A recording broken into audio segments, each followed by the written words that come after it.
for being here today. I now recognize Rear Admiral Barata for 5 minutes to summarize his opening statement.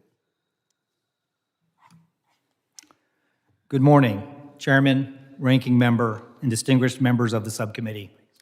Thank you for the opportunity to testify today. I request that my written testimony be submitted for the record. Without objection. Thank you. The United States is a maritime nation, and the Coast Guard stands as a vital instrument of national power, a military service, a federal law enforcement agency, and a member of the intelligence community, tasked with controlling, securing, and defending our maritime borders and their approaches, facilitating commerce, vital to economic prosperity, and responding to crises and contingencies that often arise with little or no warning. Our nation faces significant and evolving threats, including narcoterrorists and transnational criminal organizations that smuggle deadly drugs, traffic people, bring violence to our communities, and use illicit cash through sanctioned oil to buy influence throughout the hemisphere. The Coast Guard is on the front line of these fights, pushing our borders out and targeting these networks where they are most vulnerable. The dedicated men and women of the Coast Guard are at the forefront of our efforts to defend our homeland. At the tip of the spear are the service's deployable specialized forces. These highly skilled teams provide operational commanders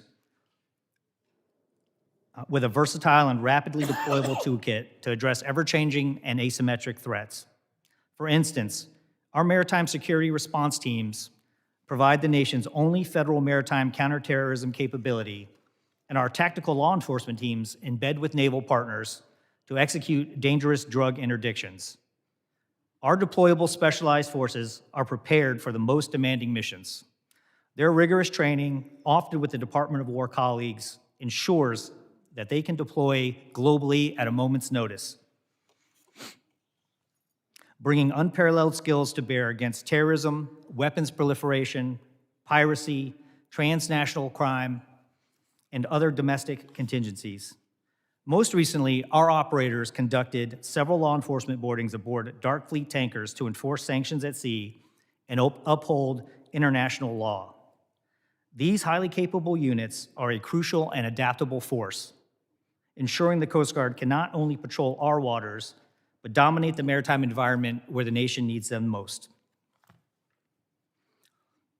Employing well-organized force packages, in fiscal year 25, the Coast Guard achieved the largest annual maritime drug interdiction results in service history, seizing over 511,000 pounds of narcotics, valued at more than $3.8 billion.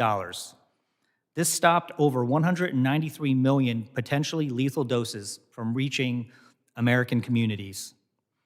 Over the past year, the Coast Guard has hardened and sustained our border to control and secure and defend that border and our maritime approaches, starting with the southern border, where the President declared a national emergency.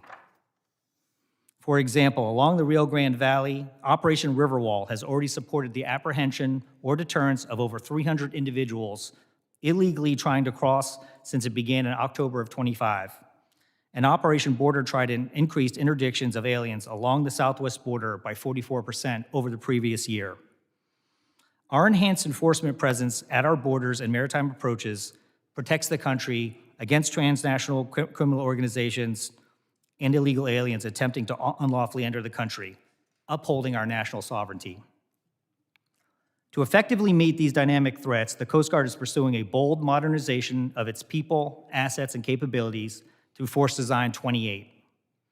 Coupled with the historic investments made through the One Big Beautiful Bill Act and the support of this subcommittee, we are transforming our service into a more agile, capable, and responsive fighting force to protect the American people and advance our national security. Thank you for the opportunity to testify today and allowing me to speak on behalf of the Coast Guard's men and women who have volunteered to serve the nation. I look forward to your questions. Thank you, Admiral Barata. I now recognize